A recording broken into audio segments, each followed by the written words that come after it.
It's morphin' time. Pterodactyl. Hi there, this is Tata with Rangers of Wrestling, bringing you the It's Wrestling Time post-show. But tonight, I'll be reviewing Impact Wrestling's Rebellion. Oh my god, where do I even start with this pay-per-view? How do we talk about this main event? It was 6 months in the making. You got Moose versus Josh Alexander for the Impact World title. Wow, okay, so this match, I was wrong. I thought this match needed a stipulation because this feud was personal for Josh. But I was absolutely wrong. This match was incredible even without the stipulation. But I was worried that Josh's emotions were going to get the better of him. And they didn't because he ended up winning. Josh Alexander is the new Impact World Champion.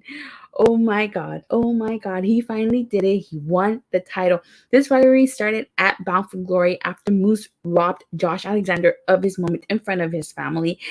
Moose made it personal by visiting Josh's wife at their house, and then he speared her at a Destiny show. So this was personal. All right. So let's see what happened here. So Josh's son, Jay, accompanied him to the ring, which I thought was super adorable. Josh and Moose have a stare down. Moose baited. He tried to bait Josh early in the match. At one point, Jade and Moose started arguing on the side, and Josh came in to the rescue. But that momentary caused Moose to take advantage. Then there was chest chops to Moose, a drop kick to Josh by Moose. Moose swung Josh into the steel barricade twice. Okay, Moose took 4 boots from Josh Alexander, and then Josh Alexander stomped on his face twice. Okay, so one of my favorite spots in this match was when Josh Alexander did 10 German suplexes to Moose, and the crowd started chanting Suplex City, which I thought was crazy. So here's another thing too. Okay, so Moose at one point tried the spear, and he ended up going shoulder first into the ring post. Now, there was another spot that I thought was super, super interesting. So, at one point, Moose attempts a spear again, and Josh Alexander counters with the Styles Clash, which is not a move that Josh Alexander does. And that kind of was like, why would he do the Styles Clash? He never does that move. Never.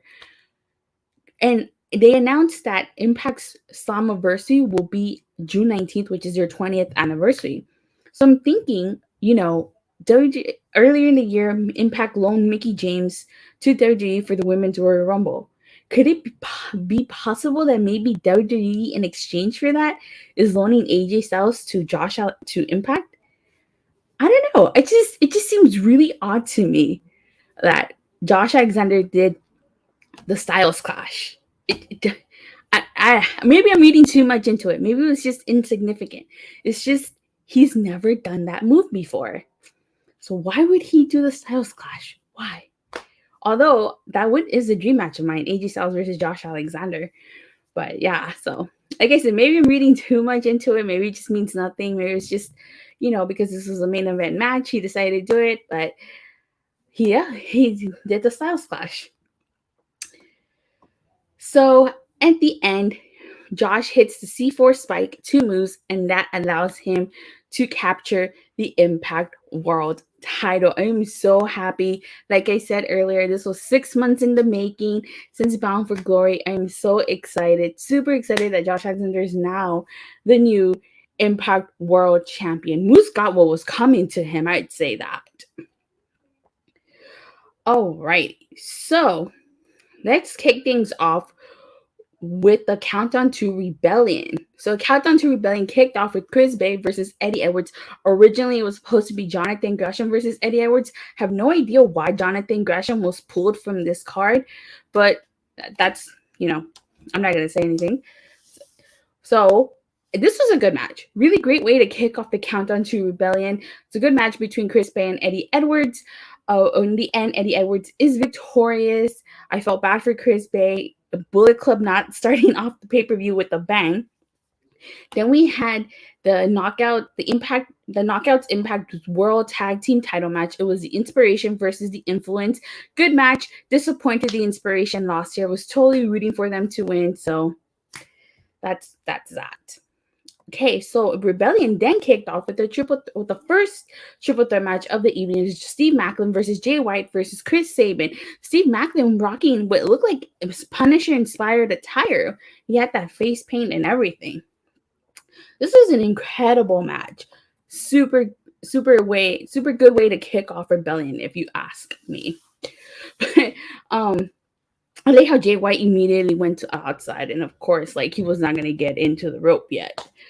I like that crossbody that Sabin did to both Jay White and Steve Macklin. Of course. So here's one spot that I really like that was towards the end. Jay White and Chris Saban were both in each corner. And Steve Macklin successfully gave Jay White a corner spear, but Sabin moved, and so he missed and ended up crashing into the post and falling to the outside. Then Chris Saban did a cradle shock to Jay White, but Steve Macklin came in, rolled up Chris Saban for the win. So I'm super excited that Steve Macklin won this match. I'm a big Steve Macklin fan, so really excited.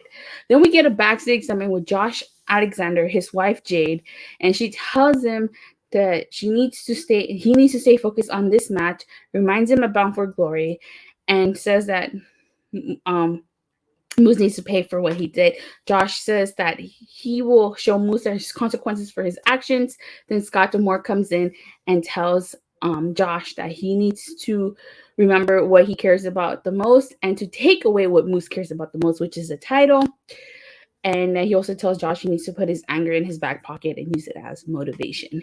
So then we get the AAA Reina de Reinas championship match. Is Deonna Purrazzo versus a returning Taya Valkyrie.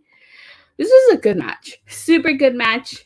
But, in the end, Taya Valkyrie ended up being victorious after she hit the road to Valhalla. And she is once again the AAA Reina de Reinas championship. Like I said, good match. I was disappointed that Deonna Purrazzo did lose because I was rooting for Deonna Purrazzo. But I guess if she's going to start losing her titles, I might as well start with the AAA Reina de Reinas title. So then we get a backstage segment with Tasha Steelz and Savannah Evans. Tasha Steelz basically saying that she congratulates Taya, and she says that she might have a title, but she has the title. And she says that Rosemary has been chasing Flavor since 2020, and that she's going to drag her through Pettyville. Very good promo by Tasha Steelz. She said that she was Scar, and kind of like how Scar took out Mufasa, she was going to take out Rosemary. Then we get the second triple threat match of the evening. Is the triple threat X Division match. It's Speedball Mike Bailey versus Trey Miguel versus Ace Austin. Wow, this match was incredible. I really liked it. But poor Ace Austin getting tag teamed by Speedball Mike Bailey and Trey Miguel at the very beginning. I mean, they were working together to beat him up. I felt bad for him. At one point, Trey Miguel sent Ace flying off the rope. Trey Miguel was holding Ace Austin, who was grabbing onto the rope when Bailey took them out with the moonsault, which I thought was pretty cool. Another spot that I liked was when Bailey did the moonsault to Ace Austin on the outside, and then Trey Miguel did the Hurricanrana to Speedball Mike Bailey on the outside as well. So that was a pretty cool spot if you ask me. And then I also like the ultimo weapon that Speedball Mike Bailey did to Ace, and Trey Miguel broke up that pin. I thought it was over when Trey Miguel hit the Miro to Speedball Mike Bailey. He had it, but then Ace Austin pulled the ref out of the ring, and that allowed him to end up being victorious. So Ace Austin now is a 3-time X Division champion. I'm not shocked at all. I am not. I knew Ace Austin has a couple tricks up his sleeves. Then we get Jonah versus Tomoshiro Ishii. This is a good match. Man, it seemed like Ishii at one kind of struggled to take Jonah off his feet and vice versa. It really was. At one point, he did a German suplex to Jonah, but in the end, he won with a brain buster. But this was a tough fight, if you ask me. Then we get the A-Tag Team Elimination Challenge for the Impact Tag Team Championships. Okay, so this was essentially a gauntlet match. Okay, this started off strong. Like it started off amazing with the major players versus Jordan Grace and W. Morrissey. I was surprised by that. Honestly, were you guys surprised by the fact that we had a mixed tag team in here? So good match. Very good match between the teams. However, Morrissey chased Brian Mayers on the outside. Chelsea Green got in his face and allowed Matt Cardona and Brian Mayers to take advantage. So it allowed them to eliminate Jordan Grace and W. Morrissey. So okay, so I got ahead of myself. So the only way for the team to move on would be by pinfall or by pinfall. If they get disqualified or submit, they are eliminated from this. So what happened after the the match. So after the match, oh my god, there was a really cool spot where W Morrissey did a double chokeslam to the major players, and then Jordan Grace took them out. Then Chelsea Green took her out. And by the way, she looked like she was rocking a Selena inspired outfit. And Chelsea Green tried to give W. Morrissey a low blow, but he was wearing a cup. Like he pulls it out, like and she's all hurting and stuff. Jordan Grace tosses her to Morrissey, and he gives her the BQE through the table, which I thought was so hilarious. Oh my god, she totally deserved that. She really did. So then the second team in this gauntlet match was the Good Brothers. They made quick work of the major players. They hit a magic killer to Matt Cardona and ended up winning. And so then the next team out is Johnny Swinger and Ziggy Dice versus the Good Brothers. If you guys recall, Johnny Swinger and Ziggy Dice did a chump challenge, which was answered by the Good Brothers in a match that that the Good Brothers were victorious in. And just like the chump challenge, the Good Brothers defeated Johnny Swinger and Ziggy Dice. And the reason they did that was because Johnny Swinger grabbed Carl Anderson and Ziggy Dice tried to hit him, but he ducked. And then that allowed Ziggy Dice to hit Johnny Swinger. And then they hit the magic killer on Ziggy Dice. And the Good Brothers were victorious in this bout. So then we get Swan and Willie Mack versus the Good Brothers. This was a good match. I liked it. Of course, like Carl Anderson in the end pulled the ref towards him, causing a distraction and allowed Doc Gallows to cause Willie Mack to fall, and then they choke some Rich Swan onto the ring apron, and the Good Brothers advanced. So this is kind of after this match, which was the Good Brothers versus Matt Taven and Mike Bennett, it lost its steam. So this Maria went down to the ring with Vincent and Kenny King, and it's so funny because the nameplate said Mike Taven and Matt Bennett, and you're wondering like where are they? So it turns out that was just a distraction, and Mike Bennett and Matt Tavern attacked the Good Brothers from behind, and so they were able to make quick work of the Good Brothers and eliminate them. So this is where they lost me. Then they had Heath and Rhino versus Matt Tavern and Mike Bennett. For whatever reason, they decided to allow Heath and Rhino to go over. I disagree with that decision. And then it was Heath and Rhino versus Violent by Design, who are the current tag team champions. And they honestly lost me with this last match. They really did. I did not like. I tuned out a little bit because I've seen Violent by Design versus Heath and Rhino, and it just I don't need to see it again. I really just lost interest in this during that. Violent by Design retained. That's all you need to know. Then we get the Impact Knockout World Championship match. It's Tasha Steelz versus Rosemary. And I really like that Rosemary was the aggressor here. She immediately went after Tasha Steelz as soon as the bell rang. At one point, Rosemary put Tasha Steelz in a hold, and she used her feet to break the hold. She put her feet on the rope. So when she went outside, she bumped into Havoc. She slapped Havoc, teasing her. So Havoc attacked Tasha Steelz, which caused the ref to send her to the back. And then poor Rosemary crashed into the ring post. Okay, there is this one spot where Rosemary bit Tasha from behind. If you catch my drift, she bit her from behind, which is not something I wanted to see, but it happened. At one point, both women go down, and Rosemary hit Tasha Steelz with a sling blade. Evans distracted the ref, and Tasha grabbed her title, but the ref caught her, and then Savannah Evans attacked Rosemary. That still wasn't enough, though. Rosemary kicked out. Oh my god. Rosemary with the green miss, and you think with the green miss, she hit the green miss to Savannah Evans. Then she speared Steelz, but she still was not enough. Like, Tasha still kicked out. And Rosemary did a cutter. Tasha still did a cutter to Rosemary from the top rope, and she ended up retaining her title. Oh my god.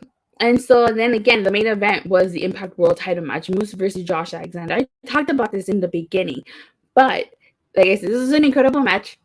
I was wrong. This did not need a stipulation. So happy Josh Alexander won the Impact World title. I was at Bound for Glory when he won the title, and then I saw when Moose cashed in. Interesting thing about this match, Josh Alexander hit the Styles Clash to Moose, which is not something he normally does. So again, maybe I'm reading too much into it. Maybe I'm not. Maybe could we get a Forbidden Door AJ Styles to Slammiversary? I don't know. Like I said, maybe I'm reading too much into it. I guess I have to wait and see. Overall, I'd give this pay-per-view an 8.5 out of 10 just because they lost me with that gauntlet match or that elimination match, which is essentially a gauntlet match. So didn't really care for Heath and Rhino versus Rhino by Design, but we do have a couple of news. So Fightful Select reported that Ishii is expected to stay with Impact through tomorrow's tapings, and they have a plan for him to face Steve Macklin, who was victorious tonight. Macklin is planned for a significant push for the summer, which I'm so happy about because I'm a big Steve Macklin fan. And they're not sure they came to terms, but Impact has offered Maria Kanellis a short-term extension to her current deal being offered. So I'm really down to see Ishii versus Steve Macklin. But with that being said, thank you guys all so much for watching and for your continued support. Let me know what you guys thought of Slammiversary. Let me know what you guys thought of Rebellion. What was your favorite match of Rebellion? If I had to pick a favorite match, I don't know which. I would have the first triple threat match, the second, the X Division one, Moose versus Josh Alexander, and the women's. And tough choice between both women's matches.